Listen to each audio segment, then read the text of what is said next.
I'm here to talk about two things here. The first part is about leading and navigating change. Change impacts all of us, whether it's professionally, whether it's personally, whether we are a part of an organization or a part of a family, or even individuals for that matter. And then I will talk about my own life journey, my career journey, and what has been some of my key challenges, what have been some of my highs, achievements, what have been some of my mistakes which I've made. So let me start first with leading and navigating change. So when we talk about leading and navigating change, the first thing I'll be talking about is really understanding what change is all about.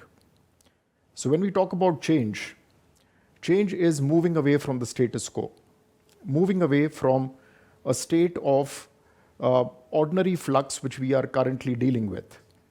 And when we talk about moving away from our status quo, it starts with the fact is really what really triggers us to move away from the status quo, because we are happy doing what we are doing. Why change? Is change for the sake of change, or is change really necessary? So let's first understand what really drives change. Whether it's at an organization level, an organization which is looking at expanding its business, growing, introducing new product offerings, expanding into different markets, talking about different product lines, or as an individual, for us to take simple decisions which change our life. A decision whether what kind of education should we get into, what course should we pursue, whether we should get married or not, whether we should move into a new house, whether we should buy a house or stay in a rented accommodation, what kind of a vehicle would we like to own. So these are all important decisions which influence change. So let's first start with why change. So change is usually driven by two factors, either stimulated by an external factor or driven by internal factors. When we talk about external factors, it could be a change in environment, it could be a change in regulation, it could be a change in lifestyle, it could be because of social factors which help us drive change. It could also be, at the same time, driven by internal factors. Sometimes there is an inner awakening, and that prompts us to look at changing our current status quo, which could be a lifestyle, which could be career choices. Or sometimes just something which tells us, I'm not happy doing what I'm doing today, and I want to be different. So like I said, it's about external stimulations. It could also be internal factors which drive it. The more sustainable part of change is when it comes from within, when it's driven by intrinsic factors. Intrinsic factors could also be is fine, I need to lose weight. If somebody keeps telling us, if the doctor tells us, that's an external factor coming in, that I need to lose weight. But when it comes from us within, we are more likely to stick to our weight loss plan. So that's the first part of change. The second part is, why do we resist change? As human beings, it's very natural and normal for us to be happy in a status quo or being contented in what we are doing. 98% of human beings do not want to change. Unless, of course, there is an external push or an internal pull. So coming back here, how do we make that 2% go much beyond that? And how do we address that 98%? So when we talk about that 98%, we all start with a state of contentment, being happy where we are. So any change which hits us, and let's take a more recent part of change, the pandemic situation. It has caught the world unawares. Nobody was prepared for it, whether it was governments, whether it was the healthcare system, whether it was individuals, whether it was corporations. It caught all of us unaware. And this could happen to anyone at any point of time. And this is only a tip in the iceberg. There could be many more like these in the future offerings. But that has taught us a lot of lessons of life. I think the key part of change here is to look at change as a positive, to look at change as an opportunity rather than a threat. So let's take the case here when when the COVID situation struck, there were a lot of regulations which were imposed globally. Even the governments and organizations had to grapple with some very, very difficult and trying times. It wasn't easy for anybody, whether it was for governments, whether it was for doctors or the healthcare system, or whether it was as individuals. For us to suddenly cope, everything is working fine, and especially in a country like India where the economy was on a high growth path, things virtually came to a standstill. A lot of businesses got severely impacted. Some businesses had to shut down. A lot of workforce. I think this was the time where, during my entire 30 plus years of career, I've never seen so many job losses. Probably the earlier time was 2008, when we had the subprime crisis globally, impacting us globally. But that was because of an economic meltdown driven in the global markets, which eventually percolated to India. But at the same time, I think in the Indian context, this is the first time where we've seen such a mass scale impact, whether it was to individuals and the healthcare system, as well as job losses. So a big change for us. There was this story about this famous shoe company called Bata. So Bata had sent a person to Africa and to sell shoes. So this person went to Africa and he said that, there is no opportunity for me to sell shoes. Nobody wears shoes. So whom am I going to sell shoes to? Was disappointed, came back. And there was this individual. The other salesman went over there to Africa and he says, it is great. Nobody wears shoes here in Africa. I see it as a phenomenal opportunity to sell more shoes. And believe me, he did that. In other words, it's about looking at a glass half full or half empty. That perspective will help us identify and navigate change. Are we looking at the glass as being half full or half empty? Are we looking at the opportunity which comes before us as a positive opportunity where we can make a positive difference? Or do we look at it as a threat where we succumb to that threat? So coming back, how do we really navigate? There are various components of change.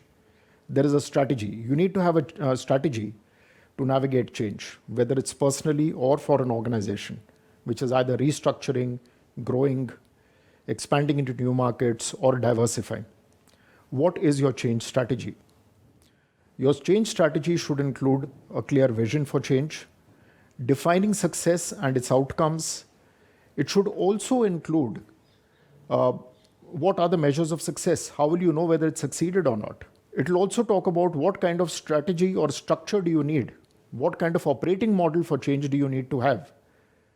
What kind of resources do you need? Whether it's financial resources, organization resources, as well as your workforce. What kind of workforce and what kind of skills would you need? It also talks about technology. It talks about processes. And what kind of processes will help you navigate or lead change? The other part which one would also like to talk about is how do you communicate change? And how do you address the uncertainties which go behind change? So I'll start first with the biggest uncertainty to address is the mindset. And when we talk about the mindset of change, it starts with a state of contentment, all of us being happy where we are and saying, why do we change? What do we need to change for? Then when change suddenly hits us, we move into a state of denial that how could it happen to me? Once we start accepting the fact that change is inevitable, I do not have a choice, then we move into this fact of confusion or the state of mind known as confusion. And then we move on to acceptance. So let's take the case of the pandemic. I'm just coming back to the pandemic situation for no other reason because it's a recent incident and it has impacted all of us. So when the pandemic situation hit us, all of us, we were comfortable in leading our life the way we were, moving around without wearing masks, breathing the open air, without being worried about contracting an illness from somebody, without maintaining social distancing. So we were in a state of contentment. We could move around freely. The world was an open place. The moment the change impacted us, we moved into a state of denial. How can this change hit us? How can it happen to us? Where has this change come from? Why did it come to us? Why me? Why my family? Why my organization? So we started resisting that. There were certain rules, regulations which were imposed for the welfare of everybody. But yes, it made us uncomfortable and we resisted it. So we were in that state of denial. And once we realized that, fine, we really have no choice, we need to accept it. And after accepting it, what do we do about it? How do we get out of it? What do we wait for? So after that, we moved into that state of confusion. Yes, we've accepted where we are in the state of change, but at the same time, we also need to ensure how do we get out of it. So moving in from the state of confusion to the state of acceptance is what we call as the pandemic, the way we've navigated pandemic. Economies are gradually getting back on track. Life is almost coming back to normal, although yes, I would say we still need to be cautious. So coming back to that, we go through these various stages of change. Our mind goes through that. The earlier we move in from a state of confusion and a state of denial to a state of acceptance, the quicker we will be able to navigate change. So our role as change leaders is to ensure that we, as well as the people whom we are talking to, the people whom we are communicating with, they move in from that state of denial and that state of confusion quickly to a state of acceptance. Now let's also talk about what really are some of the building blocks to leading and navigating change. So the first building block is have a clear strategy in place. Have clear measures of success. Second is have the right structure to support you, the right number of people, the right layers of people, and the right skill sets. Third, have the right kind of processes, because everything cannot be done by people. There has to be a method to the madness. Fourth, leverage technology. Interestingly, talking about technology, in this case, we've seen a lot of us, the only way we felt we should do business is talking to people, being there face to face, which was time consuming, great, gave a personal touch. It has its advantages, but also its disadvantages. Till the time we realized we can actually contact people digitally and virtually and get the same work done, if not more. On the contrary, I can tell you from my own personal experience, 99% of my work used to happen face to face, which meant about 20 to 25 days of travel in a month. Fun, engaging, but yes, physically very exhausting. When we moved into the pandemic situation from close to a 98, 99% work being done face to face and hardly 1%, which was my largely my international work, which I did, was done virtually. Moving into a 100% virtual model, I myself was in a state of denial that will it work, will it not work? And I realized my productivity and efficiency improved that much more. That was a great insight for me personally, and I benefited a lot from that. So it's all about addressing mindset in the right way. Coming back to the final part is how do you communicate change? So when you have the right strategy, you have the right structure, you have the right processes, you have the right people and the skill set, it's about communicating change effectively and driving the right culture for change. So when we talk about communicating, there's nothing better than honesty and authenticity. So being honest, authentic, by being approachable, by being sensitive and being empathetic, because the other person who is impacted by change, if you don't talk to them well in time, you don't engage them, you don't include them as a part of change, and you don't communicate enough.